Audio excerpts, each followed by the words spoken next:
6,000ದಿಂದ 6,000 7,000 ಹತ್ರ ಜನ ತಗೊಂಡಿದ್ದೀರಾ. ದಯವಿಟ್ಟು ನಿಮ್ಮ ಕೈ ಮುಗಿದು ಕೇಳ್ಕೊಳ್ತೀನಿ, ಕಮೆಂಟ್ ಮಾಡಿ. ಇದು 3 ಮಾಡಿರೋದೇ ನನಗೆ ತುಂಬ ಅಂದರೆ ತುಂಬ ಸ್ಟ್ರೈನ್ ಆಗೋಗ್ತಾ ಇದೆ. ಯಾಕೆ ದೇವ್ರ ಫೋಟೋ ಒಂದು ಕೈಯಲ್ಲಿ ಇಟ್ಕೊಂಡು ಒಂದು ನಂದು ಬಿಸ್ನೆಸ್ದು ಆಯಿಲ್ ಇಟ್ಕೊಂಡು ಹೇಳ್ತಾ ಇದ್ದೀನಿ. ನನಗೆ ಯೂಟ್ಯೂಬಿಂದ ಬರ್ತಿರೋ ದುಡ್ಡಲ್ಲೇ ನಾನು ರಾಣಿ ಥರ ಜೀವನ ಮಾಡ್ಬೋದು. ಅಷ್ಟಕ್ಕೆ ಇದ್ರೆ ತಗೊಳ್ಳಿ. ನಮಸ್ಕಾರ ನನ್ನ ಹಿತೈಷಿಗಳಿಗೆ. ನಾನು ಚೆನ್ನಾಗಿದ್ದೀನಿ, ನೀವೆಲ್ಲ ಚೆನ್ನಾಗಿದ್ದೀರಾ ಅಂತ ತಿಳ್ಕೊಂಡಿದ್ದೀನಿ. ಮಂತ್ರಾಲಯಕ್ಕೆ ಹೋಗಿದ್ದೆ, ಇವತ್ತು ಬೆಳಗ್ಗೆ ಬಂದೆ. ಇವತ್ತು ಸೋಮವಾರ, ಇವತ್ತು ಬೆಳಗ್ಗೆ ಬಂದೆ.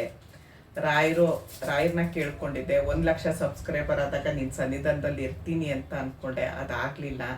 ಯಾಕಂದರೆ ಶುಕ್ರವಾರ ನೈಟು 1 ಲಕ್ಷ ಆಯಿತು. ನನಗೆ ಶನಿವಾರ ತುಂಬ ಅಂದರೆ ತುಂಬ ಆರ್ಡರ್ ಇತ್ತು. ಆರ್ಡರ್ ತೊಗೊಂಬಿಟ್ಟಿರ್ತೀನಿ, ಕೊಡದೇ ಇದ್ದರೆ ಸರಿಯಾಗಲ್ಲ. ಆರ್ಡರ್ ಎಲ್ಲ ಮುಗಿಸಿ ಶನಿವಾರ ರಾತ್ರಿ ಕೂತ್ಕೊಂಡೆ, ಭಾನುವಾರ ಬೆಳಗ್ಗೆ ಅಲ್ಲಿ ತಲುಪಿದೆ. ಭಾನುವಾರ ರಾತ್ರಿ ಕೂತ್ಕೊಂಡೆ, ಸೋಮವಾರ ಬೆಳಗ್ಗೆ ಈಗ ಬಂದೆ ನಾನು. ಇದು ಒಬ್ರಿಗೆ ಫೋಟೋ ಕೊಡಬೇಕಿತ್ತು, ನನಗೆ ತುಂಬ ಬೇಕಾದವ್ರಿಗೆ. ಅವ್ರು ಹೇಳಿದರು, ಅದಕ್ಕೆ ತೊಗೊಂಡು ಬಂದೆ. ರಾಯರು ಎಲ್ರಿಗೂ ಒಳ್ಳೇದು ಮಾಡಲಿ ಅಂತ ಕೇಳ್ಕೊಂಡು ಬಂದಿದ್ದೀನಿ. ರಾಯರು ಖಂಡಿತ ಎಲ್ರಿಗೂ ಒಳ್ಳೇದು ಮಾಡೇ ಮಾಡ್ತಾರೆ. ಈಗ ನಾನು ಏನು ವಿಷಯ ತೊಗೊಂಡು ಬಂದಿದ್ದೀನಿ ಅಂದರೆ, ನೋಡಿ, ನಾನು ಒಂದು ಸ್ಪೆಷಲ್ ಕಡಲೆ ಹಿಟ್ಟು ಮಾಡ್ತಾಯಿದ್ದೀನಿ. ಎಲ್ರಿಗೂ ಗೊತ್ತು. ಇವತ್ತು 15 ದಿವಸ ಆಯಿತು ನಾನು ಶುರು ಮಾಡಿ. ಫೆಬ್ರವರಿ 18ನೇ ತಾರೀಕು ಶುರು ಮಾಡಿದೆ ನಾನು. ಇವಾಗ 15 ದಿವಸ ಆಯ್ತು ಅಷ್ಟೇ. ಇದು ನಂದು ವೆಯ್ಟ್ ಲಾಸ್ ಪೌಡ್ರ್ ಶುರು ಮಾಡಿ 10 ದಿವಸ ಆಯಿತು. ಇದು ಸ್ಪೆಷಲ್ ಕಡಲೆ ಹಿಟ್ಟು, ಇದು ವೆಯ್ಟ್ ಲಾಸ್ ಪೌಡರು, ಮತ್ತು ಇದು ಫೇಸ್ ಗ್ಲೋಯಿಂಗ್ ಆಯಿಲು. ಇದು 3 ಪ್ರಾಡಕ್ಟ್ ಮಾಡ್ತಾಯಿದ್ದೀನಿ. ಇದು ಅರ್ಧ ಲೀಟ್ರ್ ತೊಗೊಳ್ಳೋರೆ ಜಾಸ್ತಿ, ಹಾಗಾಗಿ ಅರ್ಧ ಲೀಟ್ರ್ ಇವಾಗ ತುಂಬ ಪ್ಯಾಕ್ ಮಾಡಿಟ್ಟಿದ್ದೀನಿ ನಾನು. ಎಲ್ಲರೂ ತಿರ್ಗಾ ಬಿಸಿಬೇಳೆಬಾತ್ ಪೌಡ್ರು, ಏನೇನೋ ಪೌಡ್ರುಗಳು ಕೇಳ್ತಾ ಇದ್ದೀರಾ. ಖಂಡಿತ ನಿಜವಾಗ್ಲೂ ನನಗೆ ಇದು 3 ಮಾಡಿರೋದೇ ನನಗೆ ತುಂಬ ಅಂದರೆ ತುಂಬ ಸ್ಟ್ರೈನ್ ಆಗೋಗ್ತಾ ಇದೆ. ಯಾಕಂದರೆ ನಂದು 1 ಲಕ್ಷ ರೀಚ್ ಆಯಿತು ನಿಮ್ಮೆಲ್ಲರೂ ಪ್ರೀತಿಯಿಂದ ಸಬ್ಸ್ಕ್ರೈಬರು. ಅದಕ್ಕೆ ವೀಡಿಯೋಗಳು ಮಾಡಬೇಕು, ಯೂಟ್ಯೂಬ್ಗೆ ವೀಡಿಯೋ ಮಾಡಬೇಕು, ಅದನ್ನ ಎಡಿಟಿವ್ ಪ್ರತಿಯೊಂದು, ಈ ಪ್ಯಾಕ್ ಮಾಡೋದಾಗಲಿ, ಎಣ್ಣೆ ಕಾಯಿಸೋದಾಗಲಿ, ಬೀಸ್ಕೊಂಡು ಎಲ್ಲ ಪ್ರತಿಯೊಂದು ನಾನೇ ಮಾಡ್ತಾ ಇರೋದು. ನನಗೆ ಹಾಗಾಗಿ ಯಾವುದಕ್ಕೂ ಟೈಮ್ ಇಲ್ಲ. ಖಂಡಿತ ಮುಂದೆ ಯಾವುದಾದ್ರೂ ಒಂದು ಪ್ರಾಡಕ್ಟ್, ಇನ್ನೊಂದು ಹೊಸ ಒಂದು ಪ್ರಾಡಕ್ಟ್ ತಲೆಯಲ್ಲಿದೆ. ಮಕ್ಕಳಿಗೆಲ್ಲ ಇವಾಗ ಎಷ್ಟು ನಾನು ಮಾಡಿರೋದು ದೊಡ್ಡವ್ರಿಗಾಯಿತು, ಪುಟ್ಟ ಮಕ್ಕಳಿಗೆ ಒಂದು ಪ್ರಾಡಕ್ಟು ತಲೆಯಲ್ಲಿದೆ. ಖಂಡಿತ ಮಾಡ್ತೀನಿ, ಇಷ್ಟರಲ್ಲೇ ಮಾಡ್ತೀನಿ. ಮಕ್ಕಳಿಗೆ ಆರೋಗ್ಯವಾಗಿರೋದು ಊಟ ಕೊಡಬೇಕು ಅನ್ನೋದು ಒಂದು ತಲೆಯಲ್ಲಿದೆ ನನಗೆ. ಬೆಳಗ್ಗೆ ತಿಂಡಿ ಅರ್ಜೆಂಟಲ್ಲಿ ಓಡೋಗ್ತಾ ಇರ್ತಾರೆ, ಅವ್ರಿಗೆ ತಿನ್ನೋಕ್ಕಾಗಲ್ಲ ಸರಿಯಾಗಿ. ಅನ್ನ, ಚಿತ್ರಾನ್ನ, ಪುಳಿಯೋಗರೆ ಏನಾದರೂ ಮಾಡಿದ್ರೆ ಅದು ಮಕ್ಕಳಿಗೆ ಬೇಗ ತಿನ್ನೋಕ್ಕಾಗಲ್ಲ, ತಿನ್ಸೋಕ್ಕಾಗಲ್ಲ, ಮಾಡೋಕ್ಕಾಗಲ್ಲ. ಹಾಗಾಗಿ ಒಂದು ಇನ್ಸ್ಟೆಂಟು ಅಂತ ತಲೆಯಲ್ಲಿದೆ. ಅದ್ರ ಬಗ್ಗೆ ಯೋಚನೆ ಮಾಡ್ತಾ ಇದ್ದೀನಿ. ಖಂಡಿತ ಅದನ್ನು ಮಾಡ್ತೀನಿ. ಈಗ ನಾನು ಒಂದೇನು ಹೇಳ್ತೀನಿ, ಕೈ ಮುಗಿದು ಹೇಳ್ತೀನಿ. ಕೈ ಮುಗಿದು ನಾನು ನಿಮ್ಮ ಹತ್ರ ಕೇಳ್ಕೊಳ್ತಾ ಇದ್ದೀನಿ. ಯಾರು ವಾಟ್ಸಪ್ಪಲ್ಲಿ ಮೆಸೇಜ್ ಮಾಡಿ, ಕಾಲ್ ಮಾಡಬೇಡಿ. ಕಾಲ್ ಬರಲ್ಲ. ಅದರಲ್ಲಿ ತುಂಬ ಜನ ಏನು ಹೇಳ್ತಾ ಇದ್ದೀರಾ, ಕಾಲ್ ಮಾಡ್ತಾ ಇದ್ದೀರಿ, ರಿಸೀವ್ ಮಾಡಲ್ಲ. ಅದ್ರಲ್ಲಿ ಕಾಲ್ ಬರಲ್ಲ. ನಾನು ಬರೀ ಅದಕ್ಕೆ ಕಾಲ್ಗೆ ಉತ್ತರ ಕೊಡ್ತಾ ಇದ್ರೆ ನನಗೆ ಬೇರೆ ಏನು ಕೆಲಸ ಆಗಲ್ಲ. ನಾನು ನಿಜವಾಗ್ಲೂ ಹೇಳ್ತಾ ಇದ್ದೀನಿ. ದೇವ್ರ ಫೋಟೋ ಒಂದು ಕೈಯಲ್ಲಿ ಇಟ್ಕೊಂಡು ಒಂದು ನಂದು ಬಿಸ್ನೆಸ್ದು ಆಯಿಲ್ ಇಟ್ಕೊಂಡು ಹೇಳ್ತಾ ಇದ್ದೀನಿ. ನನಗೆ ಯೂಟ್ಯೂಬಿಂದ ಬರ್ತಿರೋ ದುಡ್ಡಲ್ಲೇ ನಾನು ರಾಣಿ ಥರ ಜೀವನ ಮಾಡ್ಬೋದು. ಅಷ್ಟು ದುಡ್ಡು ಬರ್ತಾ ಇದೆ ನನಗೆ. ನಾನು ಇರೋದೊಬ್ಳಿಗೆ ಯೂಟ್ಯೂಬಿಂದನೇ ಬರ್ತಿರೋದ್ರಲ್ಲೇ ನಾನು ರಾಣಿ ಥರ ಜೀವನ ಮಾಡ್ಬೋದು. ದೇವ್ರನ್ನ ಇಟ್ಕೊಂಡು ಹೇಳ್ತಾ ಇದ್ದೀನಿ, ನಾನು ಸುಳ್ಳು ಹೇಳ್ತಾ ಇಲ್ಲ. ಇದು ನಾನು ಹಾಕ್ಕೊಳ್ತಾ ಇದ್ದೆ. ನನ್ನ ಮಕ್ಕಳಿಗೆ, ನನ್ನ ಮೊಮ್ಮಕ್ಕಳಿಗೆಲ್ಲ ನಾನು ರತನ್ ಜೂಟೇ ನಾನು ಹಾಕ್ತಾ ಇದ್ದಿದ್ದು. ರತನ್ ಜೂಟ್ ಹಾಕ್ತೀನಿ, ಇದಕ್ಕೆ ಒಳ್ಳೇದು ಅಂತ ನಾನು ವಿಡಿಯೋ ಮಾಡಾಕಿದ್ರೆ ಎಲ್ಲರೂ ಆರ್ಡರ್ ಕೊಡೋಕ್ಕೆ ಶುರು ಮಾಡಿದ್ರು. ನನಗಿದು ಬಿಸ್ನೆಸ್ ಆಗದೆ ಇದ್ರು ದೇವ್ರು ನನಗೆ ಯೂಟ್ಯೂಬಿಂದ ಚೆನ್ನಾಗಿ ದುಡ್ಡು ಕೊಡ್ತಾ ಇದ್ದಾನೆ, ನನಗೆ ಸಾಕು. ಇದನ್ನು ನಾನು ಪ್ರೀತಿಯಿಂದ ಮಾಡ್ತಾ ಇರೋದು. ಇದು ನಾನು ಯೂಟ್ಯೂಬು ನನ್ನ ಉಸಿರು. ನಾನು ಅದನ್ನು ಬಿಡಲ್ಲ. ನಾನು ಅದನ್ನು ಯಾವ ಕಾರಣಕ್ಕೂ ನಾನು ವಿಡಿಯೋ ಹಾಕೋದು ಬಿಡಲ್ಲ. ಯಾಕಂದರೆ ನನಗಷ್ಟು ಕೆಲಸದ ಮಧ್ಯೆನೂ ನಾನು ಯೂಟ್ಯೂಬಲ್ಲಿ ಇದನ್ನು ಶುರು ಮಾಡಿದ್ದೀನಿ ಅಂದರೆ ಇದು ನನ್ನ ಸೈಡ್ ಬಿಸ್ನೆಸ್ಸು. ಇದು ಆದರೂ ಚಿಂತೆ ಮಾಡಲ್ಲ, ಆಗದೆ ಇದ್ರೂ ಚಿಂತೆ ಮಾಡಲ್ಲ. ನಾನು ಯೂಟ್ಯೂಬಿಂದ ನನಗೆ ಇನ್ನೇನು ಲಕ್ಷ ಹತ್ರ ಇದ್ದೀನಿ ನಾನು. ಅರ್ಥ ಮಾಡ್ಕೊಳ್ಳಿ, 1 ಲಕ್ಷ ಹತ್ರ ಇದ್ದೀನಿ ನಾನು ದುಡ್ಡು ತಗೊಳ್ಳೋದು. ಇದು ನಂದು ಸೈಡ್ ಬಿಸ್ನೆಸ್ಸು. ಹಾಗಾಗಿ ನನಗೆ ತೊಂದರೆ ಇಲ್ಲ. ಇದು ಆಗದೆ ಇದ್ರೂ ನನಗೆ ತೊಂದರೆ ಇಲ್ಲ. ನೀವು ಕಾಲ್ ಮಾಡಲ್ಲ, ನಾವು ಕಾಲ್ ಮಾಡಿ ನಂಬಿಕೆ ಇದ್ದರೆ ತಗೊಳ್ಳಿ. ಕಾಲ್ ಮಾಡಿ ನಾನು ಏನು ಹೇಳಿದ್ರು ನಂಬ್ತೀರಾ ಅಂದರೆ ವಾಟ್ಸಪ್ ಯಾಕೆ ನಂಬಲ್ಲ ನೀವು? ವಾಟ್ಸಪ್ ಅಂತೀನಿ.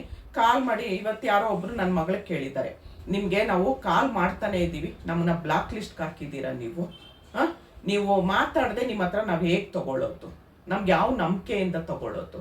ನಂಬಿಕೆ ಇಲ್ದಿರ ಯಾರು ತಗೊಳ್ಬೇಡಿ. ಇಷ್ಟರವರೆಗೂ 15 ದಿವಸಕ್ಕೆ 6,000ದಿಂದ 7,000ದವರೆಗೂ ಜನಕ್ಕೆ ನಾನು ಕಳಿಸಿದ್ದೀನಿ. ಎಲ್ಲರೂ ಚೆನ್ನಾಗಿದೆ ಚೆನ್ನಾಗಿದೆ ಅಂತ ಮತ್ತೆ ಮತ್ತೆ ಆರ್ಡರ್ ಕೊಡ್ತಾ ಇದ್ದಾರೆ. ನಾನು ಇನ್ನೊಂದು ಕೇಳ್ಕೊಳ್ತೀನಿ, ಯಾರ್ಯಾರು ಆರ್ಡರ್ ತೊಗೊಂಡಿದ್ದಾರೆ ಈ ವಿಡಿಯೋ ಇವಾಗ ಹಾಕಿರೋ ವಿಡಿಯೋಗೆ ದಯವಿಟ್ಟು ನನ್ನ ಪ್ರಾಡಕ್ಟ್ ಬಗ್ಗೆ ನೀವು ದಯವಿಟ್ಟು ಕಮೆಂಟ್ ಮಾಡಿ, ಈ ವಿಡಿಯೋ ಕಮೆಂಟ್ ಮಾಡಿ. 6,000ದಿಂದ 6,000 7,000 ಹತ್ರ ಜನ ತೊಗೊಂಡಿದ್ದೀರಾ. ದಯವಿಟ್ಟು ನಿಮ್ಮ ಕೈ ಮುಗಿದು ಕೇಳ್ಕೊಳ್ತೀನಿ, ಕಮೆಂಟ್ ಮಾಡಿ. ಯಾಕಂದರೆ ಬೇರೆಯವ್ರಿಗೆ ಒಂದು ಗೊತ್ತಾಗುತ್ತೆ, ಪ್ರಾಡಕ್ಟ್ ಬಗ್ಗೆ ಗೊತ್ತಾಗುತ್ತೆ. ನಿನ್ನೆ ಯಾರೋ ಒಬ್ಬರು ಕಮೆಂಟ್ ಮಾಡಿದ್ರು ಯಾವುದೋ ವಿಡಿಯೋಗೆ, ಇವ್ರದ್ದು ಪ್ರಾಡಕ್ಟ್ ಯೂಸ್ ಮಾಡ್ತಾ ಇರೋರು ಸ್ವಲ್ಪ ರಿವ್ಯೂ ಕೊಡ್ತೀರಾ ಅಂತ ಕೇಳಿದ್ರು. ಹಾಗಾಗಿ ನಿಮ್ಗೇನು ಅನ್ನಿಸ್ತು, ನಾನು ತಿರ್ಗಾ ತೊಗೊಳ್ತಾ ಇದ್ದೀರಾ ತೊಗೊಂಡಿರೋರು, ನಿಮ್ಗೇನು ಅನ್ನಿಸ್ತು, ಕಡಲೆ ಹಿಟ್ಟಾಗಲಿ, ವೆಯ್ಟ್ ಲಾಸ್ ಆಗಲಿ, ಗ್ಲೋಯಿಂಗ್ ಆಯಿಲ್ ಆಗಲಿ, ನನಗೆ ಕಮೆಂಟ್ ಮಾಡಿ ಪ್ಲೀಸ್. ಆಮೇಲೆ ಇದು ನನ್ನ ಕೈ ಮುಗಿದು ಕೇಳ್ಕೊಳ್ತಿರೋದು ರಿಕ್ವೆಸ್ಟು. ಬೇರೆಯವ್ರಿಗೆ ನಾನು ಕೈ ಮುಗಿದು ಕೇಳ್ಕೊಳ್ತಾ ಇದ್ದೀನಿ, ನೀನು ನಂಬಿಕೆ ಇಲ್ದ ಇದ್ರೆ ನೀವು ಆರ್ಡ್ರ್ ಕೊಡಬೇಡಿ.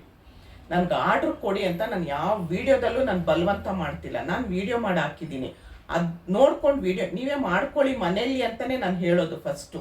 ಯಾರಿಗೆ ಆಗಲಿ 10 ರೂಪಾಯಿ ದುಡ್ಡು ಮುಖ್ಯ ಅಂತ ನಾನು ಪ್ರತಿಯೊಂದು ವಿಡಿಯೋದಲ್ಲೂ ಹೇಳ್ತೀನಿ. ನಿಮ್ಗೆ ಆಗಲ್ಲ ಅಂತ ಮನೇಲಿ ಮಾಡ್ಕೊಳ್ಳಿ, ನಿಮ್ಗೆ ಆಗಲ್ಲ ಅಂದಿದ್ದ ಪಕ್ಷದಲ್ಲಿ ಆರ್ಡ್ರ್ ಕೊಡಿ ಅಂತ ನಾನು ಹೇಳ್ತಿರೋದು ಹೊರತು ನನಗಿಷ್ಟು ಖರ್ಚಾಯಿತು ನನಗೆ ಆರ್ಡ್ರ್ ಕೊಡಿ ಅಂತ ನಾನು ಯಾವ ವಿಡಿಯೋದಲ್ಲೂ ಹೇಳಲ್ಲ. ನೀವು ಮನೇಲಿ ಮಾಡ್ಕೊಬೇಡಿ, ನಿಮ್ಗೆ ಆರ್ಡ್ರ್ ಕೊಡಿ ಅಂತ ಹೇಳಲ್ಲ. ನಿಮ್ಗೆ ನಂಬಿಕೆ ಇದ್ದರೆ ಆರ್ಡ್ರ್ ಕೊಡಿ, ನಂಬಿಕೆ ಇಲ್ಲ ಅಂದರೆ ಯಾವ ವ್ಯವಹಾರನೂ ಮಾಡಬೇಡಿ. ಬೇರೆಯವ್ರ ಹತ್ರ ಏನಾದರೂ ಮಾಡ್ಕೊಳ್ಳಿ, ನೀವು ನನ್ನ ಹತ್ರ ಯಾವ ವ್ಯವಹಾರನೂ ಮಾಡಬೇಡಿ ನಂಬಿಕೆ ಇಲ್ಲ ಅಂದರೆ. ನಾನು ಹೇಳ್ತೀನಲ್ಲ, ನನಗೆ ಯೂಟ್ಯೂಬಿಂದ ಬರ್ತಿರೋದಕ್ಕೆ ರಾಯರ್ ಸಾಕ್ಷಿ ನನಗೆ ಬರ್ತಿರೋದು ನನಗೆ ಜೀವನಕ್ಕೆ ಆಗಿ ನನಗೆ ತುಂಬ ಆಗುತ್ತೆ. ಅಷ್ಟು ನನಗೆ ಯೂಟ್ಯೂಬಿಂದ ನೀವೆಲ್ಲರೂ ಪ್ರೀತಿಯಿಂದ ಕೊಡ್ತಾ ಇದ್ದೀರಾ. ನಂಬಿಕೆ ಇಲ್ದರು ನನಗೆ ಸಬ್ಸ್ಕ್ರೈಬರು ಮಾಡಬೇಡಿ, ನನ್ನ ಹತ್ರ ಪ್ರಾಡಕ್ಟು ತೊಗೊಳ್ಬೇಡಿ.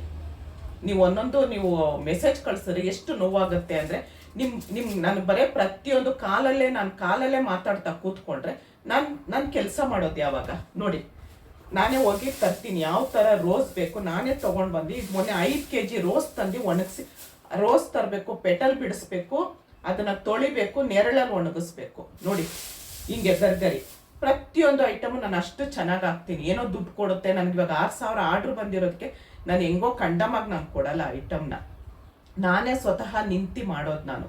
ನೋಡಿ ಇದು ಅಂಗಡಿಲೂ ಸಿಗುತ್ತೆ, ನಾನು ಯಾಕೆ ತೊಗೊಂಡು ಬರಲ್ಲ, ನಾನೇ ತಂದು ಒಣಗಿಸೋದು ಯಾಕೆ? ನಂಬಿದ್ದಾರೆ ಜನ, ನನ್ನ ನಂಬಿದ್ದಾರೆ. ಆ ನಂಬಿಕೆಗೆ ನಾನು ದ್ರೋಹ ಮಾಡಬಾರ್ದು, ಒಳ್ಳೆ ಪ್ರಾಡಕ್ಟ್ ಕೊಡಬೇಕು. ತೊಗೊಂಡಿರೋರೇ ತೊಗೊಳ್ತಾ ಇದ್ದಾರೆ ಅಂದರೆ ಫಸ್ಟ್ 100 ಗ್ರಾಮ್ ತೊಗೊಳ್ತಾ ಇದ್ದಾರೆ. ಇವಾಗೆಲ್ಲ 1 kg ಆರ್ಡ್ರ್ ಕೊಡ್ತಾ ಇದ್ದಾರೆ. ಕಡಲೆ ಹಿಟ್ಟು, ಎಣ್ಣೆ ಏನೋ ಸುಮಾರು ದಿನ ಬರುತ್ತೆ, ಕಡಲೆ ಹಿಟ್ಟು 100 ಗ್ರಾಮು ಒಂದು 4-5 ದಿವಸ ಬರ್ತಾ ಇದೆ.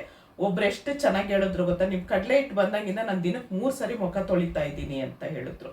ಮೊನ್ನೆ 1 kg ಆರ್ಡ್ರ್ ಕೊಟ್ಟರು ಅವರು. ತೊಗೊಂಡಿರೋರೇ ತೊಗೊಳ್ತಾ ಇದ್ದಾರೆ. ನನಗೆ ತೊಗೊಂಡಿರೋರೇ 4 ಜನ ತೊಗೊಂಡ್ರು ನನಗೆ ಸಾಕು. ನಂಬಿಕೆ ಇದ್ದರೆ ವ್ಯವಹಾರ ಮಾಡಿ, ನಂಬಿಕೆ ಇಲ್ದಿರ ವ್ಯವಹಾರ ಮಾಡಬೇಡಿ. ಅದಕ್ಕೋಸ್ಕರ ಎರಡೂ ಹೇಳ್ದಂಗೆ ಆಯಿತು ನಾನು ಅಂತೇಳಿ, ಒಬ್ರಿಗೆ ಧನ್ಯವಾದ ಹೇಳ್ದಂಗೂ ಆಯಿತು, ಒಬ್ರಿಗೆ ತಗೊಳ್ಬೇಡಿ ಅಂತ ಹೇಳೋಂಗೂ ಆಯಿತು ಅಂತ ಈ ವಿಡಿಯೋ ಮಾಡಿದ್ದೀನಿ. ರಾಯರು ಈಗ ಬೆಳಗ್ಗೆ ಬಂದೋಳೆ ರೆಡಿ ಆದೆ ನಾನು. ರಾಯರು ಎಲ್ರಿಗೂ ಒಳ್ಳೇದು ಮಾಡಲಿ ಅಂತ ಕೇಳ್ಕೊಂಡು ಬಂದಿದ್ದೀನಿ. ಎಲ್ರಿಗೂ ಒಳ್ಳೇದು ಮಾಡ್ತಾರೆ, ಎಲ್ರೂ ಕಷ್ಟನೂ ಪರಿಹಾರ ಮಾಡಲಿ, ಎಲ್ಲರೂ ಮನಸ್ಸಲ್ಲಿ ಏನು ಅಂದ್ಕೊಂಡಿದ್ದೀರಿ ಎಲ್ರಿಗೂ ಒಳ್ಳೇದಾಗಲಿ ಅಂತ ಕೇಳಿಕೊಂಡು ನಾನು ಈ ವಿಡಿಯೋನ ಇಲ್ಲಿಗೆ ನಿಲ್ಲಿಸ್ತಾ ಇದ್ದೀನಿ. ಈಗಲೂ ಹೇಳ್ತಾ ಇದ್ದೀನಿ, ನಂಬಿಕೆ ಇದ್ದರೆ ವ್ಯವಹಾರ ಮಾಡಿ, ನಂಬಿಕೆ ಇಲ್ಲ ಅಂದರೆ ವ್ಯವಹಾರ ಮಾಡಬೇಡಿ. ನನ್ನ ಹತ್ರ ನನಗೆ ರಾಯರು, ನಾನು ನಂಬಿರೋ ದೇವರು, ಕೊರಗಜ್ಜ, ಎಲ್ಲ ದೇವರು, ಸಾಯಿಬಾಬಾ ಎಲ್ಲರೂ ನನಗೆ ಸಾಕಷ್ಟು, ನನಗೆ ಸಾಕು. ಯೂಟ್ಯೂಬಿಂದ ಬರ್ತಿರೋದೇ ಸಾಕು. ಇನ್ನೇನು 1 ಲಕ್ಷ ಸಬ್ಸ್ಕ್ರೈಬರ್ ಆಯಿತು, 1 ಲಕ್ಷ ಹತ್ರ ಇನ್ನೇನು ಬರುತ್ತೆ ನನಗೆ ತಿಂಗಳಿಗೆ. ಸಾಕು, ನನಗಷ್ಟು ಸಾಕು. ನನಗೆ ಇದು ನಂದು ಪ್ರೀತಿಯಿಂದ ಮಾಡಿರೋದು. ಇಷ್ಟ ಇದ್ದರೆ ತಗೊಳ್ಳಿ, ನಂಬಿಕೆ ಇದ್ದರೆ ತಗೊಳ್ಳಿ, ನಂಬಿಕೆ ಇಲ್ಲ ಅಂದರೆ ಖಂಡಿತ ತಗೊಳ್ಬೇಡಿ. ಆಮೇಲೆ ವಾಟ್ಸಪ್ ಕಾಲು ಹೋಗ್ತಿರುತ್ತೆ ಸ್ಕ್ರೀನ್ ಮೇಲೆ, ಬರೀ ವಾಟ್ಸಪ್ ಮಾಡಿ. ಕಾಲ್ ಮಾಡಿದ್ರೆ ಪಿಕ್ ಮಾಡಲ್ಲ. ನನಗಿದೊಂದೇ ಕೆಲಸ ಅಲ್ಲ, ಯಾರು ಬೇಜಾರು ಮಾಡ್ಕೊಬೇಡಿ ಹೀಗೆ ಹೇಳಿದೆ ಅಂತೇಳಿ. ಇಷ್ಟೊತ್ತು ಈ ವಿಡಿಯೋ ನೋಡಿದ್ರಿ. ರಾಯರು ಎಲ್ರಿಗೂ ಒಳ್ಳೇದು ಮಾಡಲಿ ಅಂತ ಕೇಳಿಕೊಂಡು ಈ ವಿಡಿಯೋನ ಇಲ್ಲಿಗೆ ನಿಲ್ಲಿಸ್ತಾ ಇದ್ದೀನಿ. ಧನ್ಯವಾದಗಳು. ಜೈ ಶ್ರೀರಾಮ್.